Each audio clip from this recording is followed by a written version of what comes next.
It's time to check your money with America's Money Maven, Vicki Brackens. Vicki Brackens is the president of Brackens Financial Solutions Network, LLC, and a registered representative of LPL Financial, member SIPC. Vicki, we got two special guests in the building. Exactly, George. We have two incredible special guests this day, and we want to make sure that we take a moment and first of all welcome them, and to say to Melanie Littlejohn and Tim Penix, who are the co-chairs of the Micron Community Engagement Committee. Thank you again for coming on. I know you have been all over the county, all over town, okay, spreading the word concerning some of the incredible things that are happening, but we wanted to take a moment today to give you some more space to flesh out some of the conversations that have been taking place over the last couple of months. Now, I'm going to stop for a moment just to make sure everyone understands what the Micron Community Engagement Committee is charged with doing. As you know, okay, that Micron will invest roughly $250 million through what's called a community engagement fund, along with another $150 million is coming in locally, plus another $100 million from the state of New York to craft this fund in order to make sure that we look at some very strategic issues concerning workforce development, education, community assets, organizations, and affordable housing. Now, that was the framework that we all heard about. But now that you have been involved with the conversations and the long meetings and all of the other things that have happened with your committee members, I'd like to hear from you simply what you really believe the purpose of and the expectations of this fund should be. And Melanie, I'm going to start with you. So first, thanks, Vicki and GK for inviting us. It's just an important conversation.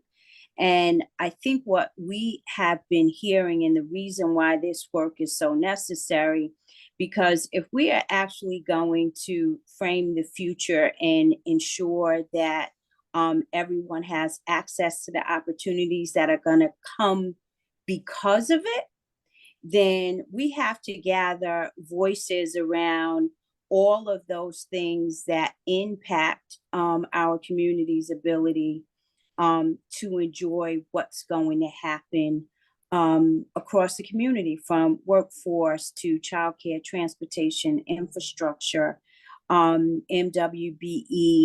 supply diversity. The range is wide.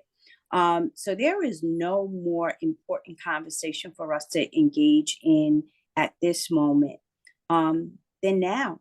And we have to. All voices have to be at this table. Absolutely. And Tim, why don't you, as I say, take it to the top for us as far as what you really see as the purpose and expectation for this fund. It's a monumental task to take it to the top after Mel's already taken it there, but I'm gonna attempt. I'm gonna capitalize on the GK as well, because I haven't heard that before. Again, to piggyback is we need to have the conversations, and more importantly, because it's involvement conversations, is getting the impact from the community, the focus points from everyone that's willing to share, from a group, a large group, an established group, an individual, two or three people around a kitchen table. What are your thoughts on how a fund that could get to $500 million could impact and assist what you think is important towards that impact that's coming from the Micron as well as the semiconductor effort that's going to be happening? Because since the announcement has been made, there have been more announcements, there's been more companies coming, there's been things that are making the 500 million look a little small, and need be, because it's a monumental effort that's going to occur. When you think of 9,000 jobs at one location, the potential of 50,000, but all the things that are surrounded around that, from highway support like hospital, fire, I call them firemen, that's not the term, firefighters, all of the wide range of things that can happen when you have such a large impact in really a short period of time, 20 years. It sounds like a long time when you think of people around a committee and thinking of how the funds will ultimately be dispersed based off of what Micron and the state think. But 25 years or 20 years of what we think is going to happen, that's a short period of time. So go ahead, Melanie. Yeah, No, I'll finish. I think one of the other points to, you know, what Tim just highlighted about the 500 million, what we have been saying as we go around the whole of Central New York is 500 million we all see as a deposit. Thank you. Okay. All right. It is a deposit. We know that we need far more dollars, systems, institutional changes, to make that lasting and sustainable change. But what is so different about this moment is that we are doing this type of like high level of engagement to get more voices, to make sure things are, we're getting it right.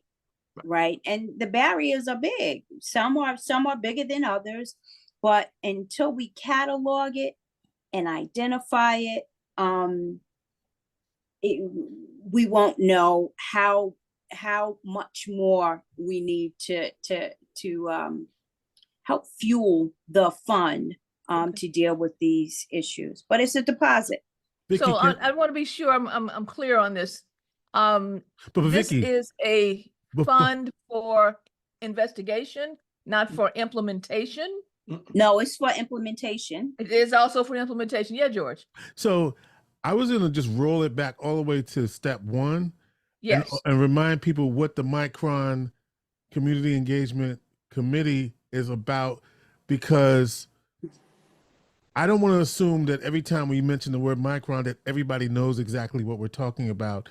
Okay. And so I think we should just take 1 second to say this Community Engagement Fund is based on the fact that Micron has agreed to invest $100 billion over 20 years to build a clean technology campus in the town of Clay, and that this fund is in other ancillary, when we talk about the 50,000 jobs or the 9,000 jobs from Micron alone over 20 years, that's what we're talking about. So I guess I just did that. So now go ahead, Vicky.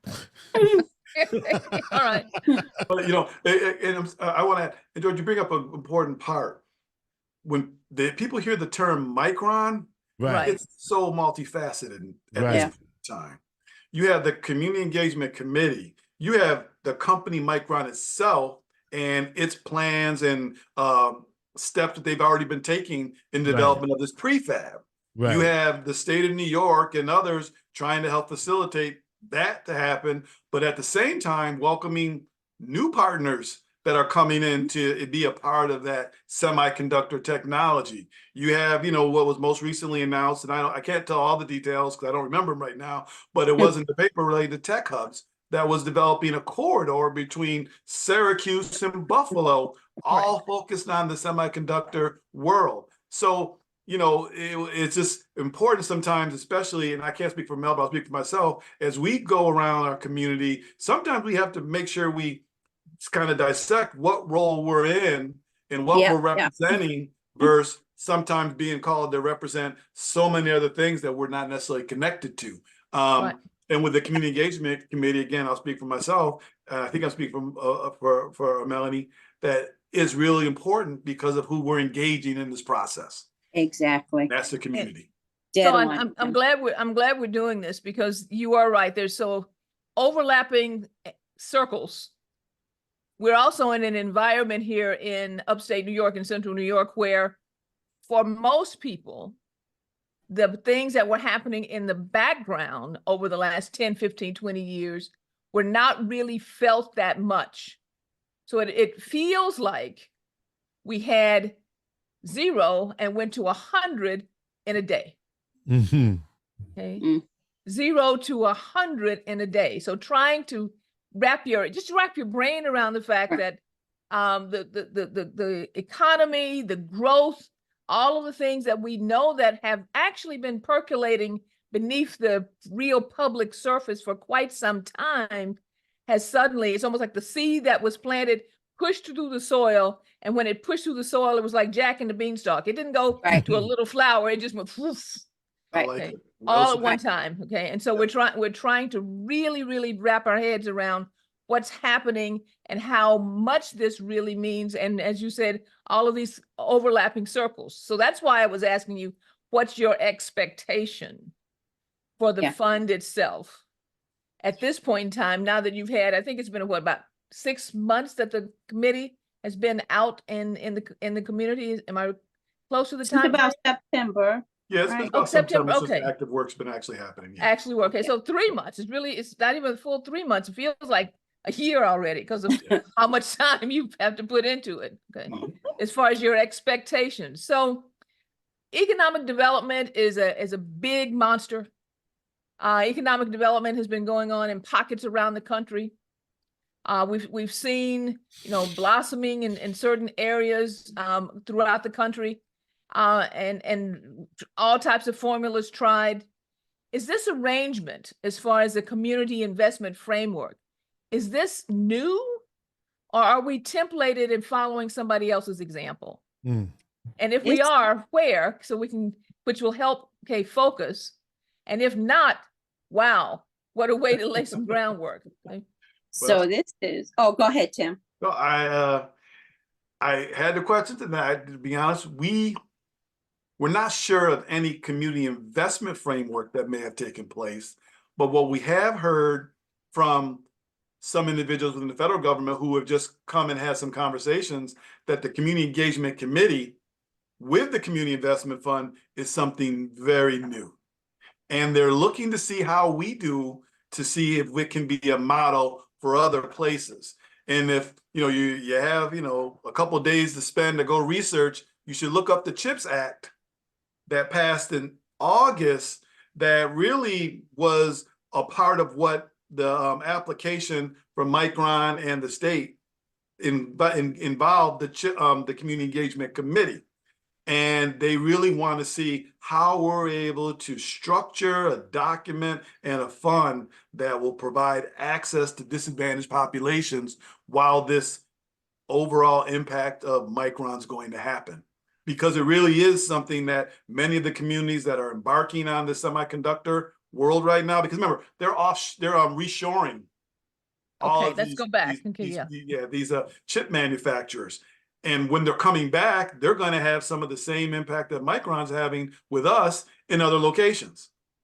Mm-hmm. So what better model than to have something that will, again, be proven to show to have some impact on the populations. And when we think about, to Tim's point, when we think about this project was the largest economic development project in the history of the U.S. Right.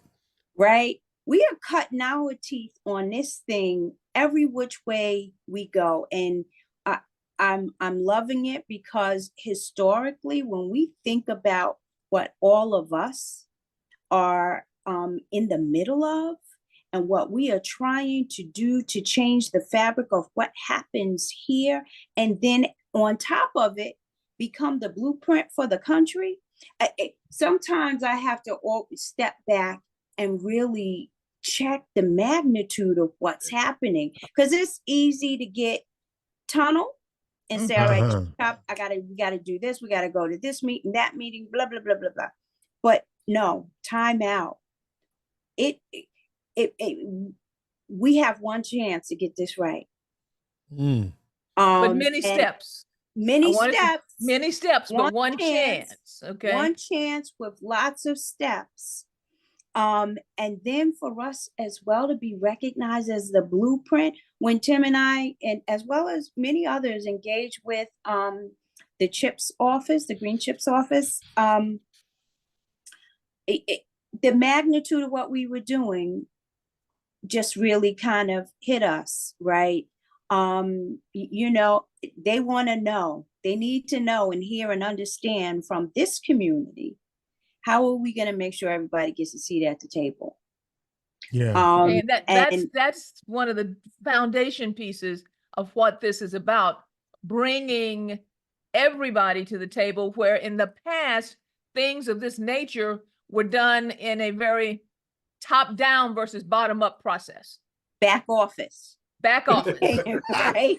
Back office. Way back office, yeah. Okay. It was a corner office, but back office. Right.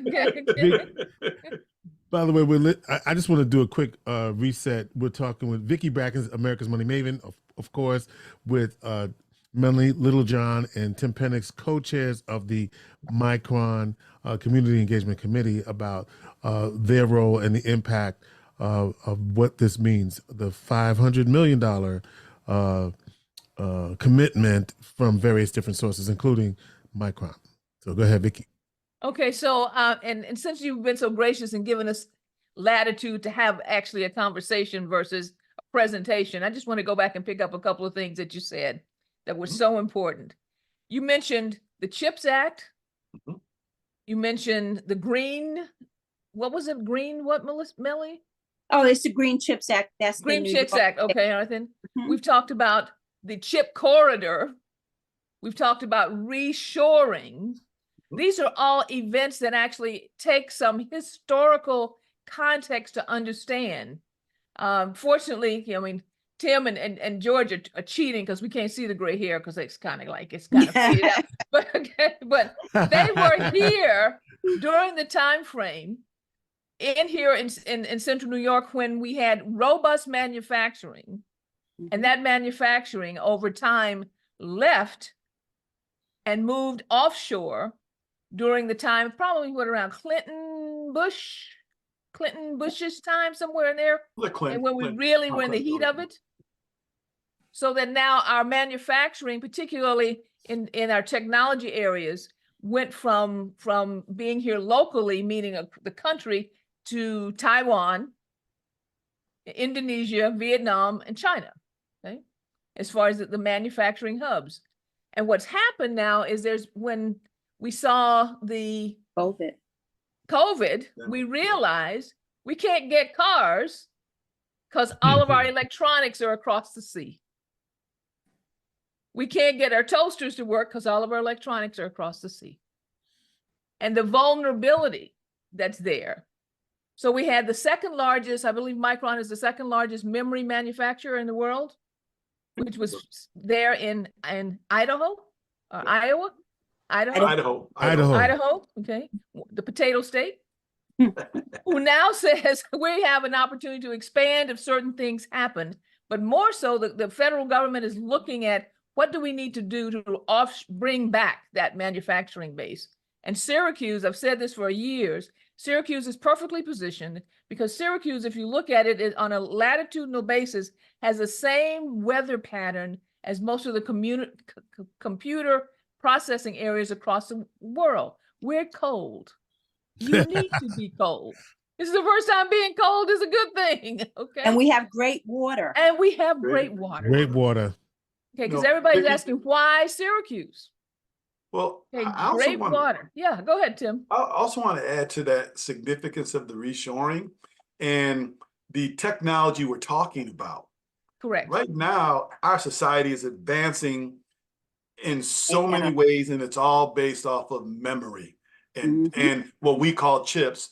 So if you look at the phones, they're getting smaller, they're getting stronger, and the future is going to be predicated for the powers that the United States wants to be, is to have control of the technology like we're talking about. So that reshoring, besides what we found in the pandemic and the fact that we just couldn't get cars and we couldn't get medicines or whatever else might have occurred, it's now even more a future to, or a race to, who's going to have the command of that technology. There you go. And having the companies is one thing, but if they're overseas, that's another. So it's really is way more critical for that that reshoring, as well as why that CHIPS Act was even put in place to ensure that it's as smooth a transition as possible. Because it was going to happen regardless of Syracuse or any other place. We just rose up to what your point is, for all that work was happening before, behind the scenes. And again, we didn't have anything to do with the water that's here. That's good for the snow. But all the other things that have happened to start to make this an attractive location for a company like that. Yeah. And think about AI. Think about Yes. where we are right now with AI and the need for data and memory is blossoming tenfold every day or Every day. 1,000-fold Okay. every day. So for us to be house a company that's at the leading and cutting edge of this, wow. That's a wow, because it means that the community will be, as long as we progress, will continue to be in the forefront for many, many, many, many, many, many generations to come. You know, I was thinking of the fact that when I started my career years ago, data processing centers and computers took up rooms. Right. Okay. The memory that's driven from that room is probably in that one chip that's in my iPhone right now. Right. Yeah, it's true. Okay. True. Okay. And so Yeah.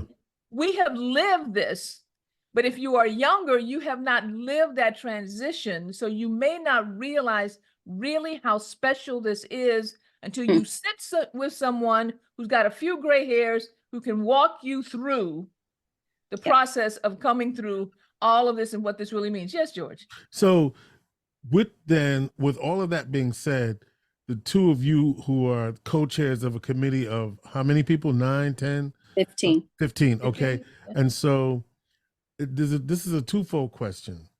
First part is, what is the significance for you to be doing that, right? Like how does that feel for the two of you, right? You're leaders in the community. You both have very, very prominent positions in the community, but to be tasked with this responsibility, how do you feel about that?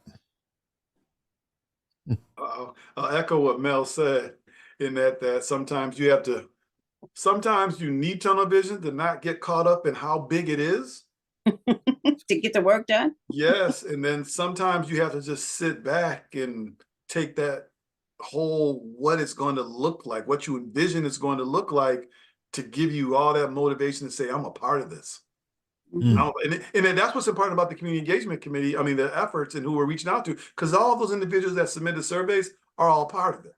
Right. And they're going to be able to look back 25 years from now and say, wow, you know, I put in some information on the survey that I think led to that exact thing. Now, again, it might be 100 people that said the exact same thing, but the reality is they were a part of it.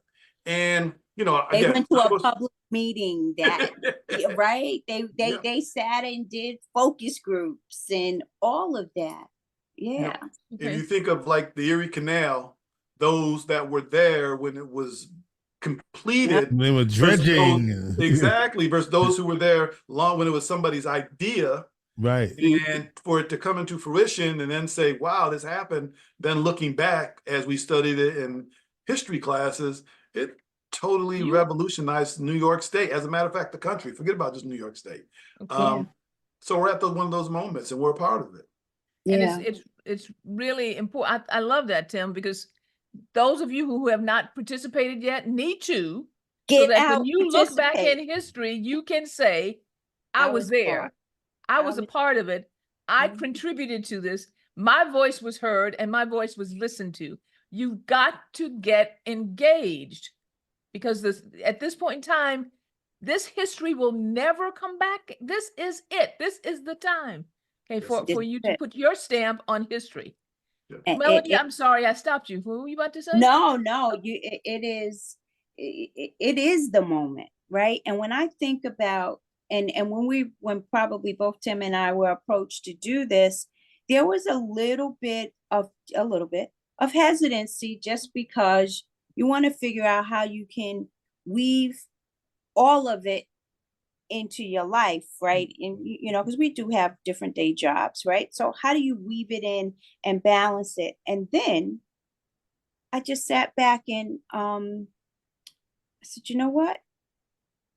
I've become a grandmother.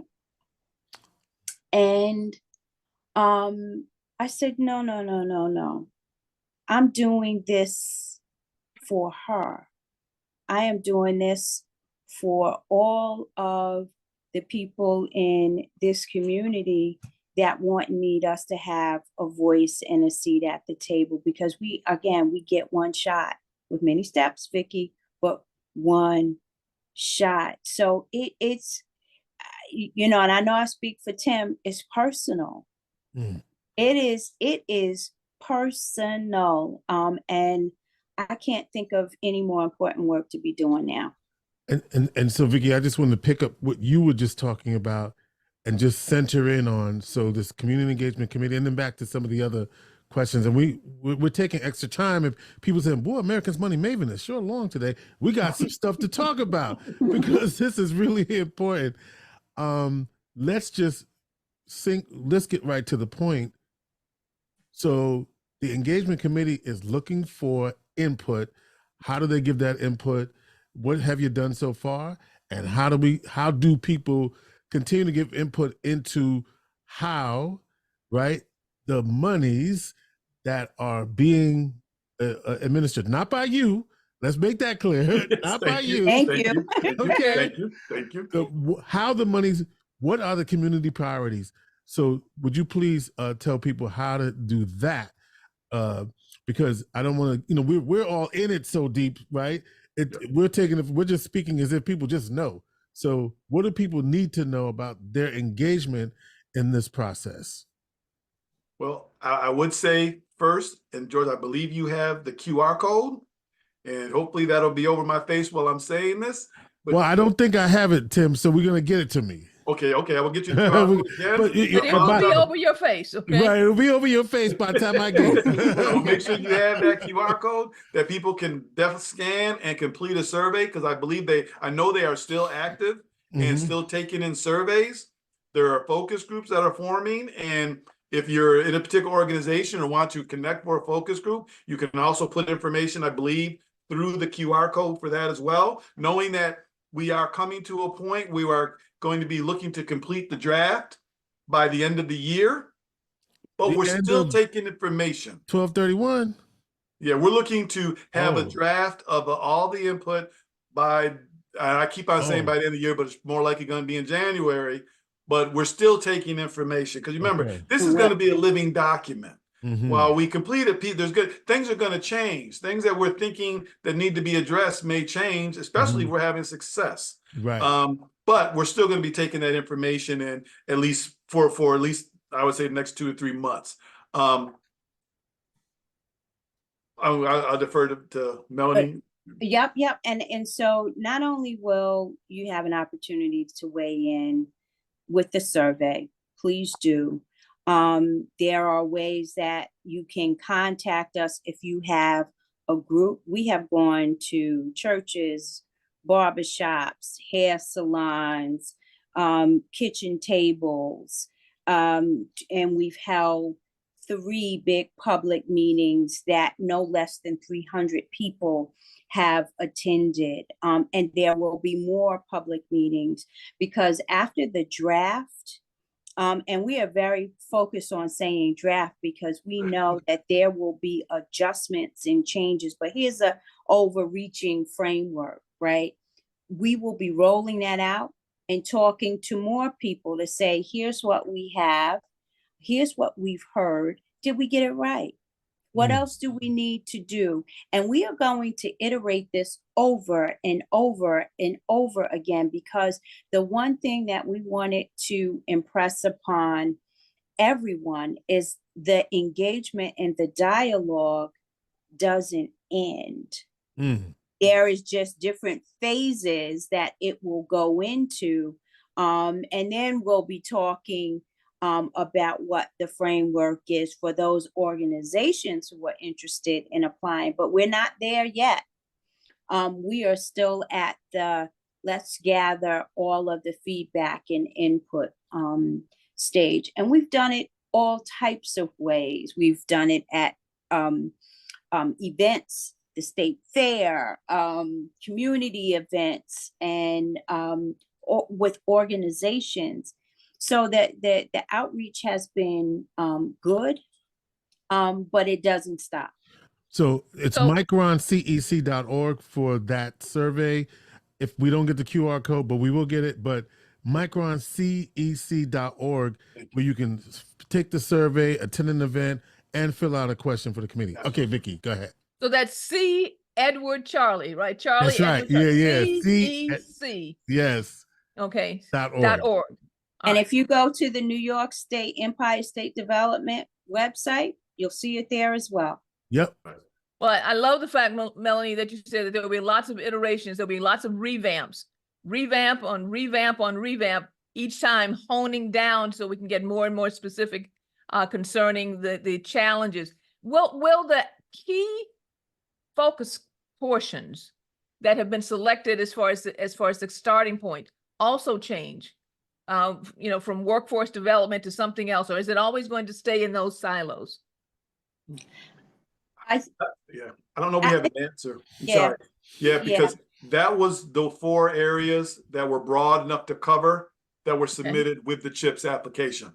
With the CHIPS application. Okay. Yes, so that's why they have those categories. But just about everything fits within those categories. Because recreation fits, education, all of them fit.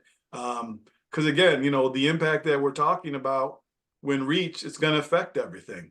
And some things definitely need to be adjusted to meet that. Yeah. All right. Well, Tim, you said something that I had not heard before, and that is because there's been a lot of questions as to how were those categories selected, and nobody ever said because it was part of the application for the CHIPS Act. Okay. But when you think about what those pillars are, they go like this, right? And I bet all of us probably would have selected all of those same high level pillars. It's how we're going to ideate what goes under each that's really going to be important. And I think that's where we'll see the ebb and flow. Some things will work better in workforce development. Some things, when we start thinking about childcare, what childcare looks like, transportation, all of those things will ebb and flow depending on how far we move to advance the ball in some of them. Okay.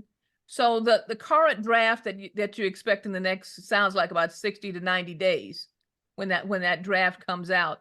Will that be widely disseminated across the county or yes? Okay. All right, and then more comments come in from there. Yes. Yes. Okay. So your job is not over in 90 days, is what you're saying. Well, exactly. It changes, but it changes. It changes. It changes. Okay. But it's not over the next time. Okay. We'll be continue to take surveys. I don't know how long the small group focus will continue. We can't. Okay. I don't know how long that'll continue, but the surveys will be available for a period of time. Okay. So one of the things I participated in a couple of them. One of the things I observed is that many of the people in the room will actually only be observers of the impact because of our ages. Yeah. By the time the 20 years passes by, okay, we will not be the demographic that's most impacted by the change, but it will be the realization of a dream that we have had for a long time because we could see what this community could be if we just got that break. Can we, Lord, please get that break? This was the break. But what I'm asking about or a little bit concerned about is that I saw a lot of gray in the rooms where I was. Maybe it's because of the group that I was invited by. But I'm just curious, in your observation, have you seen the younger demographic, the 20s and the 30s and 40s, who are the people who will really live the impact, getting involved? So I love to answer this one because I'm going to cut Melanie off at the chase. No, I want you to do at the public meeting that we had at the most. Yep. My distinguished co-chair basically took that ball by the horn in a small fashion. There were 6 to 7 young ladies that happened to be in the room. Their ages range from 12 to 14. She grabbed them, put them at a table, and conducted a small group session with them, but she put it where they could get it. What may make your life better? What things would help you and make you feel better about your world? And they, I'll let her tell you what they came up with, but clearly they were able to express, we want, a clean street, a safe home. I don't want to share a bed with 5 or a bed with 5 people or a bedroom with 6 people. The things that anyone living in a state that they could see something that's more desirable would be wanting to be able to express.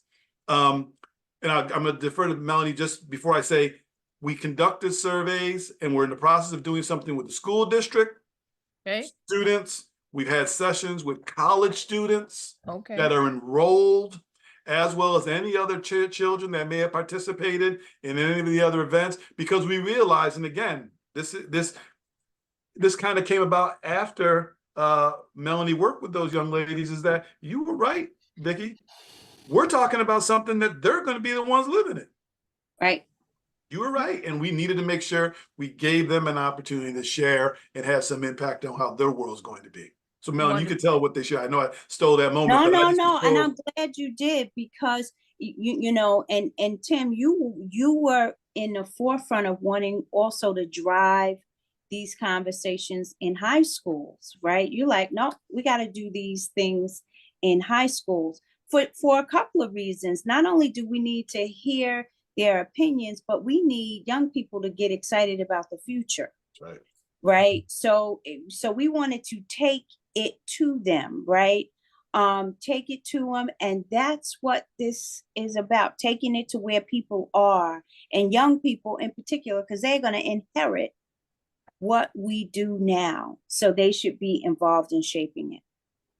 And anyone taking the survey as a result of this show, if you have children, do it with your children. Yeah.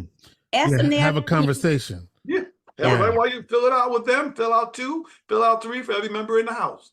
Yep. Good. Because that's a great point of actually, first of all, translating it in a way that they really get it. Yep. What do you want to see in your world? Mm-hmm. What would make you feel better? Okay. Right. Versus we talk about, like you did, George, earlier, this Micron thing. Who knows what the right now it's right. what is what's it going to do for me? How am I going to be impacted? Right. Yep. The average young person has no idea what economic development means.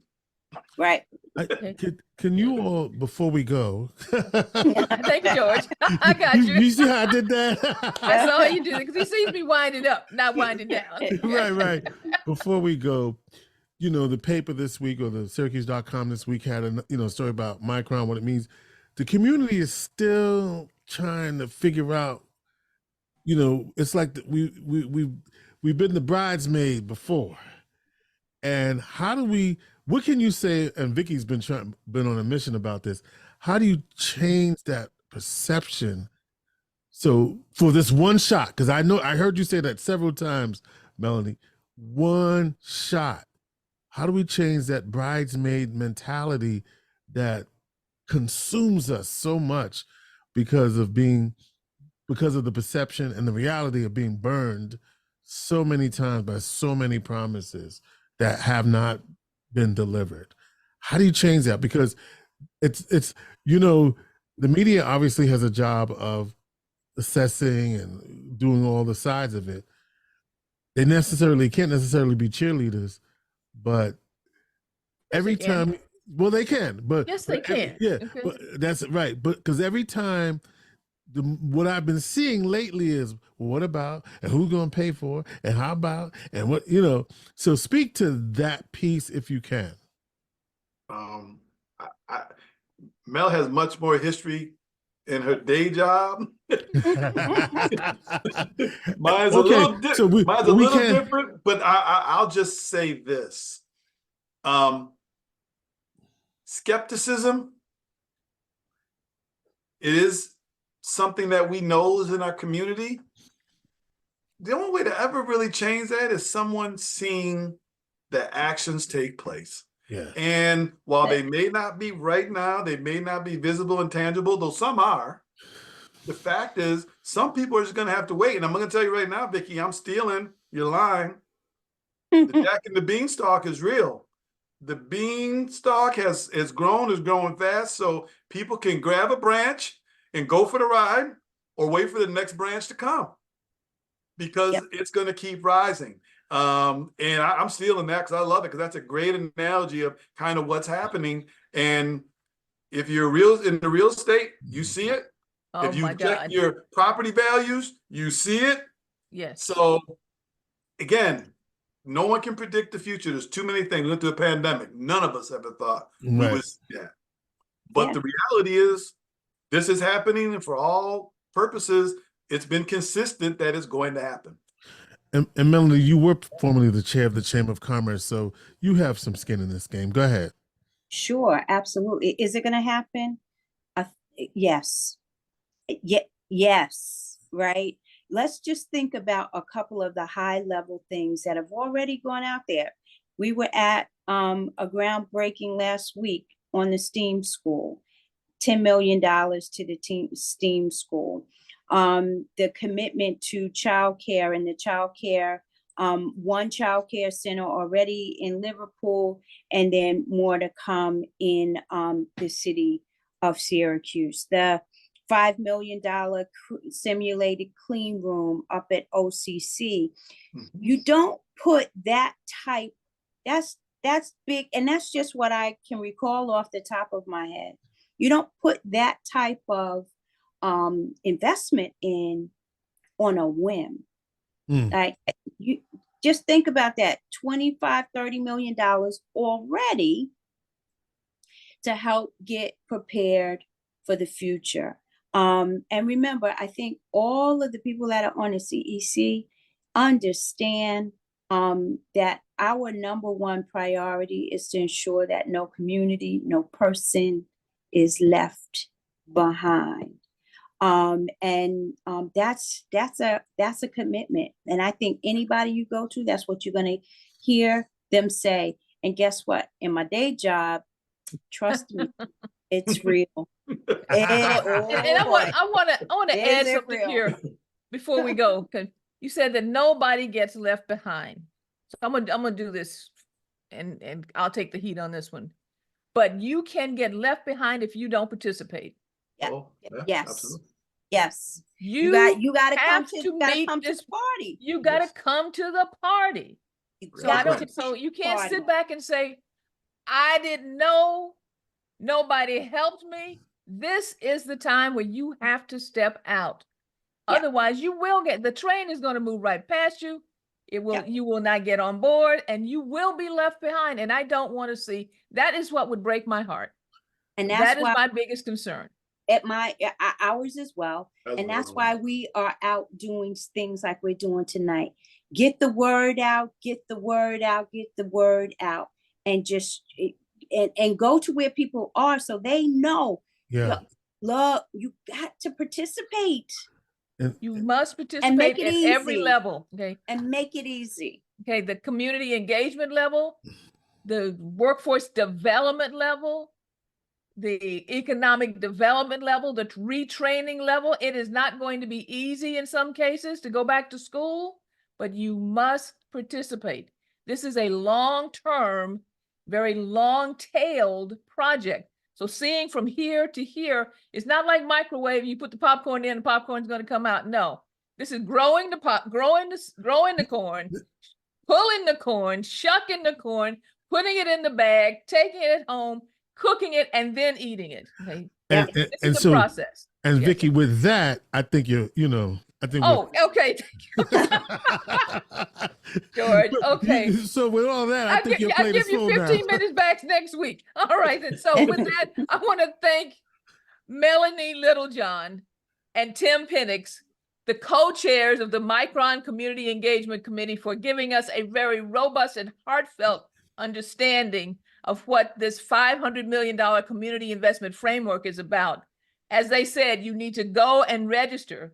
I also, if you have any questions, feel free to reach out to them, or reach out to me at info@brackensfsn.com, and be sure to share and subscribe this broadcast with all of your friends. And don't forget to come see us on February 25th at the 16th annual Black History Month Jazz and Arts Cabaret. George, at this point in time, I know my plate is full. Lord. We'll go ahead and say good day. And we want to thank again Tim and Melanie for a very special edition of America's Money Maven. And we want you to know that Vicki Brackens, oh boy, that's the wrong one. But Vicki Brackens is the president of Brackens Financial Solutions Network, LLC, and a registered representative of LPL Financial, member SIPC. By the way, I just want y'all to know that she is America's Money Maven.